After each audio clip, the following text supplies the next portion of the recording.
Uniform motion. An object is said to be moving with uniform motion if it travels equal displacement in equal interval of time. अगर कोई object equal time में equal displacement cover करे तो हम उसको कहेंगे uniform motion. How ever small this time interval में भी, चाहे टाइम इंटरवल कितना भी छोटा हो, इक्वल टाइम में इक्वल डिस्प्लेसमेंट. अब देखिए kinematics formula for uniform motion.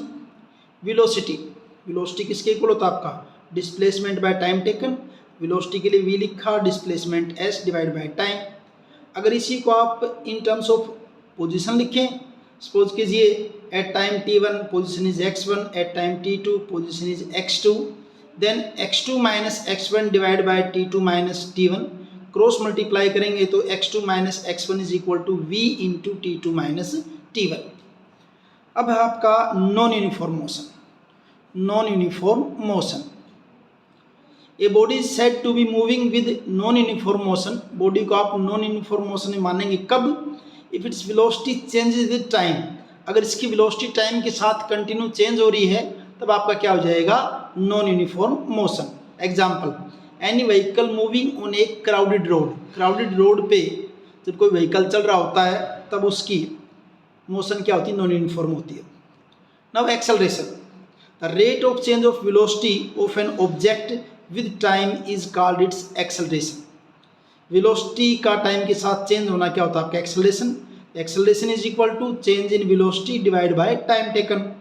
It is a vector quantity, ये आपकी वेक्टर क्वांटिटी होगी. Having direction as that of the change in velocity. जो वेलोसिटी के अंदर चेंज होगा वही जो वेलोसिटी के चेंज की डायरेक्शन होगी वही आपकी क्या हो जाएगी, एक्सेलरेशन की डायरेक्शन होगी. Its SI unit is metre per second square and dimensional formula is m0LT-2.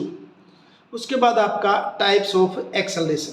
Acceleration के टाइप कौन कौन से हैं इनको देखिए. एक्सेलरेशन, सबसे पहले uniform acceleration. The acceleration of a body is said to be uniform if its velocity changes by equal amount in equal interval of time. Equal time में इक्वल चेंज अगर वेलोसिटी के अंदर होता है तो आपका एक्सेलरेशन क्या होगा, uniform.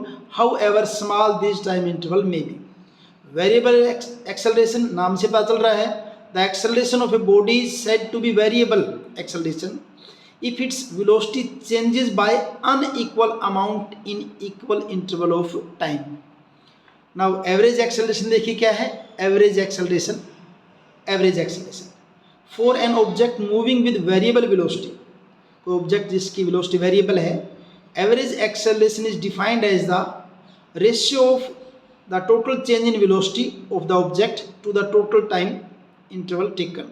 If v1 and v2 are velocity of any object at time t1 and t2, then average acceleration will be v average av, v2 minus v1 divided by t2 minus t1, और v2 minus v1 delta v और divided by delta t. ये हो जाएगा आपका average acceleration. Now instantaneous acceleration. The acceleration of an object at given instant of time is called instantaneous acceleration. और इसके लिए आप instantaneous acceleration, ए instantaneous लिखा, लिमिट लगा दी, delta t tends to 0, delta v by delta t is equal to क्या जाएगा आपका dv by dt, dv by dt. As v is equal to dx by dt, क्योंकि v आपका किसके equal होता है, dx बाय dt. तो इसी को आप क्या लिख सकते हैं, d बाय dt, और यहाँ क्या कर दिया dx बाय dt. तो डबल डेरिवेटिव हो जाएगा ये, acceleration is equal to d square x by dt square. ये हमने बात करी किसके बारे में, इंस्टेंटेनियस एक्सेलरेशन के बारे में. पॉजिटिव एक्सेलरेशन कब होगा, if the velocity of an object increases with time. अगर वेलोसिटी टाइम के साथ इंक्रीज हो रही है then its acceleration is positive. Example, a bus taking a start. जब स्टार्ट हो रही है बस तो वेलोसिटी उसकी लगातार बढ़ेगी जब चलेगी तो. और नेगेटिव एक्सेलरेशन कब होगा, if the velocity of an object decrease with time. Velocity अगर टाइम के साथ डिक्रीज होए, it's acceleration negative. It is also called retardation या डिसेलरेशन भी हम इसको कह सकते हैं.